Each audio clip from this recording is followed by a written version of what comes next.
Un ultime hommage à Bernard Pivot, l'homme qui rendait la littérature populaire, et une rencontre avec l'écrivaine britannique à succès Zadie Smith.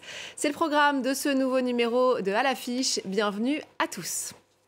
On commence donc avec la disparition d'un passionné de livres et de langue française. Bernard Pivot est décédé à 89 ans. Longtemps animateur d'émissions littéraires devenues cultes, il a donné le goût du livre à des millions de téléspectateurs. Cet amoureux des mots aimait aussi se transformer en instituteur, notamment lors de ses célèbres dictées. Retour sur son parcours et son héritage. On ne disait même plus la grande dictée, mais la dictée Pivot.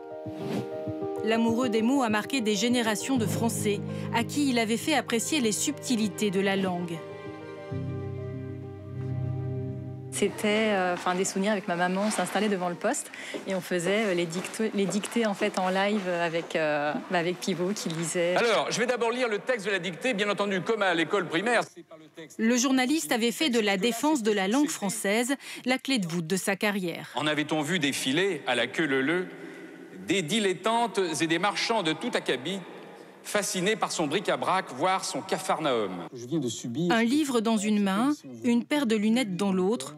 Ce jour-là, il était face à Marguerite Duras. Il avait interviewé Solzhenitsyn chez lui, mais aussi Marguerite Yourcenar et tant d'autres géants des lettres qu'il avait à cœur de populariser auprès du grand public. Le mot qui me vient, c'est le génie qui rendait la littérature fraternelle. C'était un immense passeur. C'est un lieu commun, mais c'est quand même le cas. Emmanuel Macron, lui aussi, rend hommage à ce passeur populaire et exigeant, cher au cœur des Français. L'Académie Goncourt, le plus prestigieux de nos prix littéraires. Bernard Pivot, président, se prête au jeu des commentaires de bonne grâce. Il y a un récit de l'histoire qui est extraordinairement littéraire grâce au style, grâce à l'écriture admirable de Vuillard. Une bienveillance constante envers les jeunes écrivains qu'il a contribué à populariser. C'est un homme du peuple, un homme populaire, qui a su parler au peuple et qui a su rendre vivant et important la lecture pour des millions de gens, pour plusieurs générations. Ces dernières années, Bernard Pivot avait pris le train des réseaux sociaux et, ultime clin d'œil, y avait écrit « L'habitude des radios de m'appeler à la mort d'un écrivain est si grande que le jour où je mourrai, elles m'appelleront. » On reste dans le monde de la littérature pour une rencontre avec l'autrice britannique Zadie Smith. Propulsée sur le devant de la scène à seulement 24 ans pour son livre Sourire de loup, sorti en France en 2001. Elle est depuis devenue une figure majeure de la littérature outre-Manche. Zadie Smith est de retour avec un 6e roman, L'Imposture, une plongée dans l'Angleterre victorienne. F. Jackson l'a rencontrée pour nous. Zadie Smith, bonjour. Ravie de vous rencontrer. Avant de parler de votre nouveau livre, je voulais vous poser une question sur Paris. Vous vous êtes récemment réinstallé à Londres après avoir vécu à New York. Qu'est-ce que Paris représente pour vous? Mes parents sont venus ici pour leur lune de miel, mais c'était un couple mixte. On était en 1975 et ça a posé problème. Puis je suis venue ici avec mon frère dans les années 90 et ça a posé problème à nouveau. On avait du mal à rentrer en boîte de nuit. Alors Paris ne m'a pas laissé un bon souvenir. Ensuite, j'ai commencé à travailler pour l'université de New York et à venir ici tous les étés. J'en suis tombée amoureuse. J'ai toujours pensé que l'Italie était mon pays de cœur parce que je parle italien et que j'ai vécu à Rome. J'avais cet a priori très britannique envers Paris, un mélange de jalousie et de peur. Mais maintenant, j'adore cet endroit. Et si je suis rentrée des États-Unis, c'était en partie pour me rapprocher de l'Europe. Hemingway et Fitzgerald ont passé beaucoup de temps ici à Paris. On vous compare parfois à eux parce qu'ils avaient ce statut de star de la littérature. Que pensez-vous de cette aura aujourd'hui, près de 25 ans après votre premier livre? Hemingway s'est tiré une balle dans la tête et Fitzgerald a bu jusqu'à en mourir. Donc j'essaierai d'éviter ça. J'ai presque 50 ans maintenant, tout cela me paraît très lointain. Pour beaucoup de jeunes auteurs, la célébrité peut être difficile à gérer, mais je leur dirais simplement, Et c'est ce que je me suis dit à moi-même, faites juste votre travail. Et cela ne sert à rien d'être un écrivain soi-disant célèbre si vous n'arrivez pas à écrire. Vous avez écrit votre premier roman à l'université. Sourire de loup a été publié en 2000. Vous n'aviez alors que 24 ans. Vous vous rappelez de cette époque et ce que ça a changé pour vous? Je me souviens parfaitement être allée au distributeur de billets sur Kilburn High Road et avoir retiré 10 livres au lieu de 5, puis avoir réalisé que je ne pouvais même retirer 100 livres sans problème. Donc, ça a été un changement existentiel. J'ai pu rembourser le prêt immobilier de ma mère. C'était la première fois dans notre famille que quelqu'un possédait quelque chose. Mais pour moi, c'était un peu moins flagrant. J'étais à l'université, j'ai écrit un livre, mais mon expérience de vie ces 25 dernières années se résume à passer la plupart de mon temps dans une pièce devant Microsoft Word. Votre premier livre a été publié au tout début du nouveau millénaire. À l'époque, vous disiez que c'était le début d'une nouvelle ère pour les écrivains britanniques noirs issus de milieux populaires. Pensez-vous toujours que c'était le cas? Le paysage littéraire s'est transformé, c'est indéniable. Je ne suis plus la seule personne noire de la scène littéraire, loin de là. Mais quand on regarde de plus près, il s'agit en grande partie d'écrivains d'Afrique de l'Ouest issus de classes moyennes supérieures.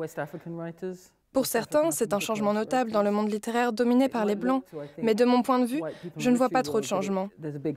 Il n'y a pas de gens qui ressemblent à ceux avec qui j'ai grandi. Ceux-là sont restés pauvres pour la plupart, vont dans de mauvaises écoles. Le changement n'a pas été à la hauteur de mes espérances. Il y a bien sûr des gens incroyables comme Candice Carty-Williams ou Caleb Nelson, mais la plupart sont issus de classes moyennes supérieures ou du continent africain. Vous êtes à Paris pour la sortie en France de votre 6e livre, L'Imposture. C'est la première fois que vous écrivez un roman historique. Pourquoi ce choix? Par principe, je n'aime pas faire quelque chose qui a déjà été fait. Parfois, j'écris dans mon coin pendant un long moment, 5, 6, 7 ans, et j'écoute ce qui se dit autour de moi sur ce sujet. C'est ce que j'ai fait avec le 19e siècle. Je me suis assise dans une salle de classe à New York et j'ai discuté de cette période avec mes élèves, mes amis. Deux théories coexistent. Les gens voient cette période comme une époque rétrograde et répressive dont nous sommes aujourd'hui une version améliorée. Et puis, les mêmes personnes vous expliquent qu'on vit aujourd'hui la pire époque qui ait jamais existé. Je me suis donc demandé comment cela était possible d'être les deux à la fois, la pire des époques et en même temps un très grand progrès par rapport à un siècle ignorant et rétrograde. Dans le roman, on voit beaucoup de parallèles avec le monde d'aujourd'hui. On assiste au procès d'un populiste qui utilise la désinformation et les théories du complot. Il y a aussi des débats sur les questions raciales et la responsabilité des dominants. Dans quelle mesure le climat politique actuel vous a-t-il inspiré? J'ai pensé à la politique et aux relations de pouvoir, à la façon dont les gens puissants et les riches se comportent envers les pauvres. Et ça n'a pas beaucoup changé, c'est certain. Mais il y a des raisons d'être optimiste. À travers l'esclavage, je raconte l'histoire de 400 ans de domination économique et raciale. Mais je raconte aussi 400 ans d'opposition à cette situation de la part des travailleurs de Birmingham, de Manchester, de Londres, des femmes de classe moyenne qui boycottaient le sucre, des histoires de militants anti-esclavagistes, de révoltes d'esclaves, de pétitions. Vous savez, c'est à la fois une histoire d'horreur et une histoire de lutte collective. Le livre se déroule principalement à Londres, mais une partie se passe en Jamaïque, où on suit un esclave.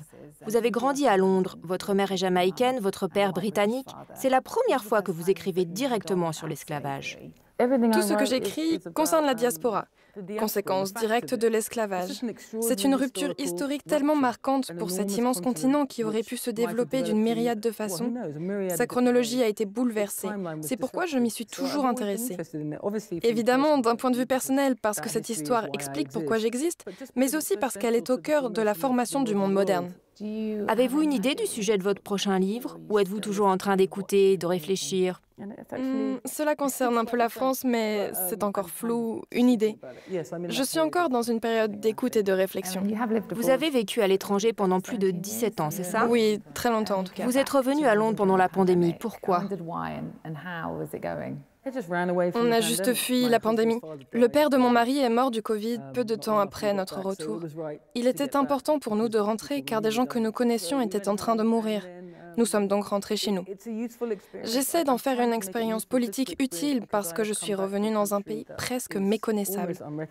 Je suis un peu comme un baroudeur qui se promène et dit des choses comme « Vous saviez qu'il existait un système de santé décent dans ce pays avant ? Et vous savez qu'autrefois, vous pouviez aller à l'université gratuitement ? Je fais ça pour faire honte à ce gouvernement et pour encourager les jeunes à considérer ces choses comme des objectifs atteignables. » Ce sera le mot de la fin. Merci beaucoup. Merci. Et c'est la fin de cette émission. Merci à tous de l'avoir suivi. N'oubliez pas de nous retrouver sur france24.com ainsi que sur tous nos réseaux sociaux. On termine avec une exposition consacrée à l'auteur jeunesse Zep, le Suisse connu pour son héros Titeuf qui a séduit des milliers de petits lecteurs. Plus de 500 dessins, objets et documents à voir jusqu'au 17 novembre prochain au château Saint-Maurice, près de Lausanne. Je vous laisse découvrir et vous dis à très vite.